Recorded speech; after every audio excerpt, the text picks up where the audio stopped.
Hey guys, it's time to quickly go over some evaluations of the overall conclusions that Descartes has made, especially about mind-body dualism. So let's quickly look at what we want to achieve through this video. Well, we want to discuss some of the problems that people have identified when looking at Descartes' conclusions. That means we're going to have to name and define different evaluations of Descartes' conclusions about mind-body dualism, or substance dualism.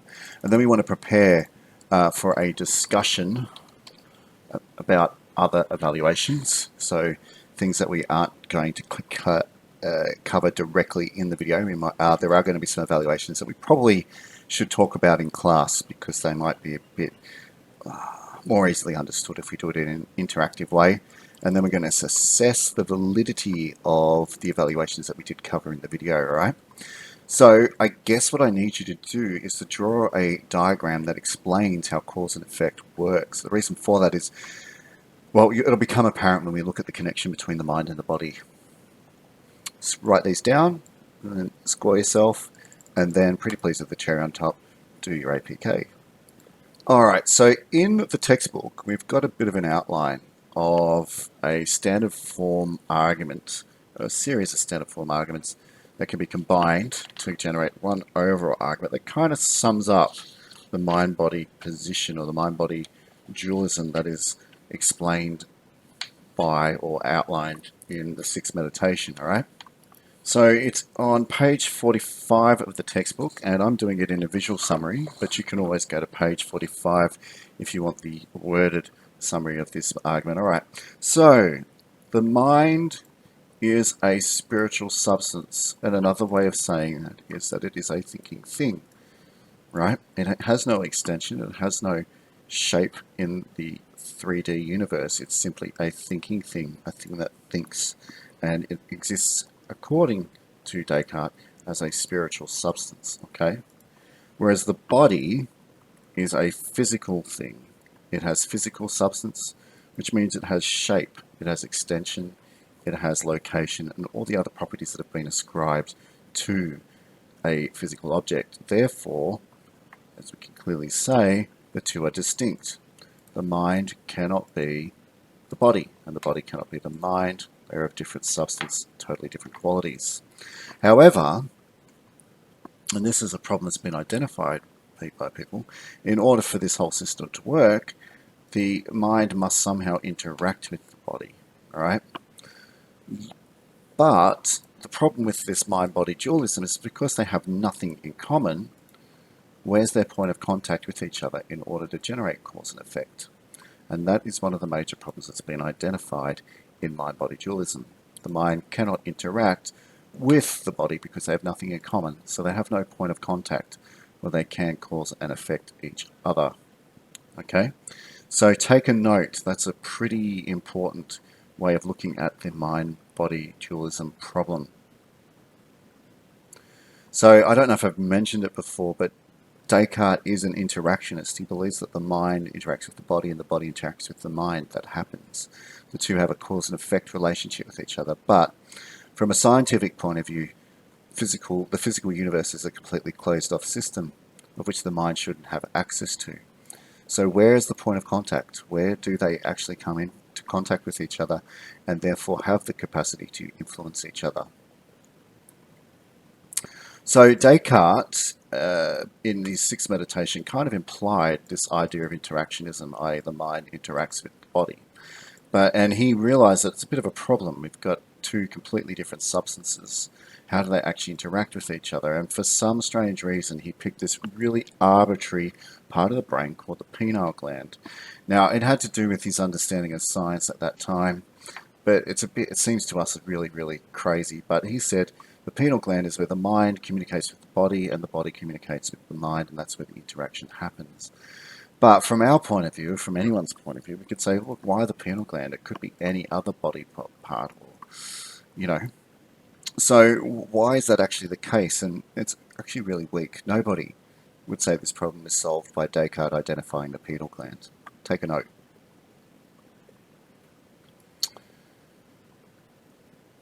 Okay, so as I guess, I want to say again, it should also be noted that scientists believe that the physical world is a completely closed system. There are no external influences that are immaterial that can influence the way the physical universe works.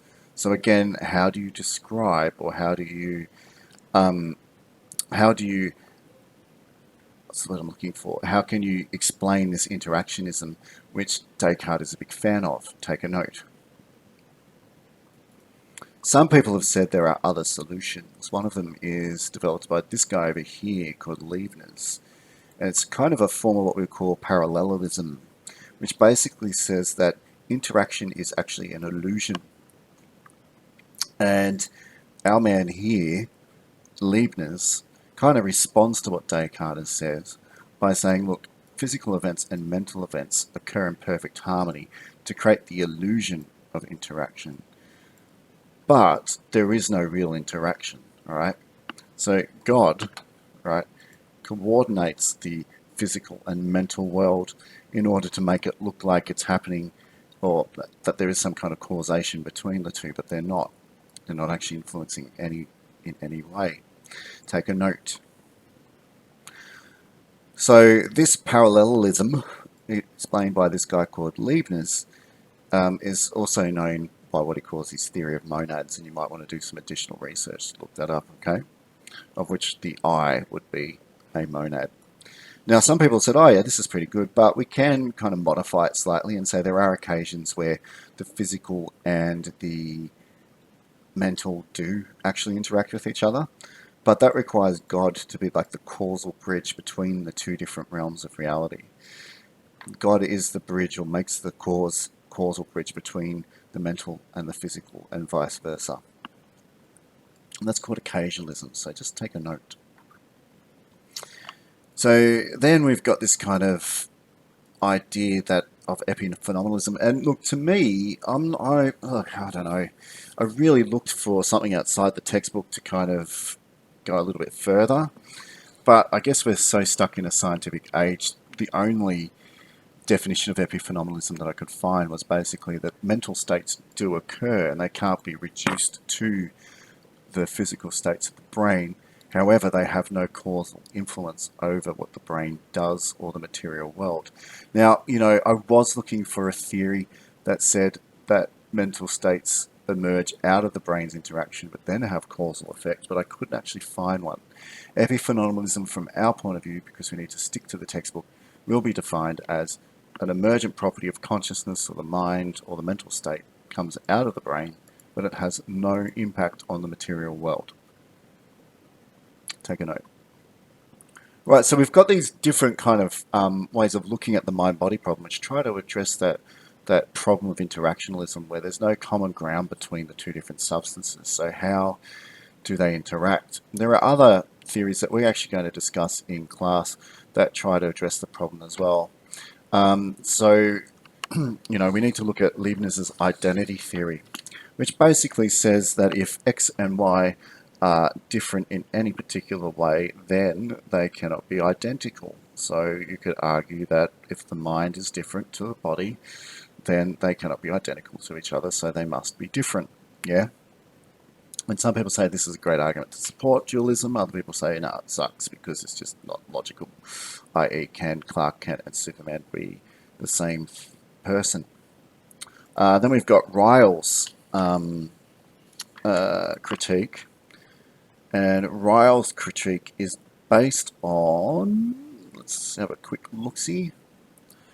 Ryle's critique, which is really close to Hume, who we'll be reading in the next unit, basically saying just because the action occurs doesn't mean that you are, or you are basically the predicate of that action isn't necessarily you or directly ascribed to you, i.e. just because a runner runs doesn't mean that he's a runner, which we look at. And then we're going to we will look at the identity and non-identity concept developed by Jack Smart, but that's in a different reading, so we'll postpone that for another reading. The disappearing mind theory is pretty good. What happens when we stop thinking? Do we stop existing? Do we stop being? And the elephant test is really good. It basically says, can we know consciousness by combining different theories or different bits? Now, look, what would I like to get into, but it's not covered in the book. I would love to talk about Immanuel Kant's theory of the transcendental unity of our perception. To me, that's a great way of supporting Kant, supporting Descartes, but also rejecting some of the conclusions made by Descartes. But I think we'll bring that up when we cover Hume. But you can look it up. I'll say it again. It's called the transcendental unity of our perception, and also Hegel's exploration of what he calls the self-sufficiency of consciousness, which is another great way of looking at the idea of the cogito. But again, that relates to experience. So we might look at that when we start exploring Hume. Alrighty, so they're the things we're going to look at. All right, now you've got to ask yourself, are these valid criticisms? Just because we can say, look, the mind creates the mental state but doesn't interact with it, is it valid to just make this assumption that once a mental state emerges, it has no causal effect? I don't know. I can't find any theorist who's actually, from the perspective of epiphenomenalism, able to argue that mental states might acquire their own logic or point of view of cause and effect. And you might want to look that up and come talk to me. Is occasionalism a good theory? Does it kind of rectify the idea of a separateness between between the spiritual substance of the thinking thing and the physical substance of the body? You get where I'm coming from? Have a look at these theories.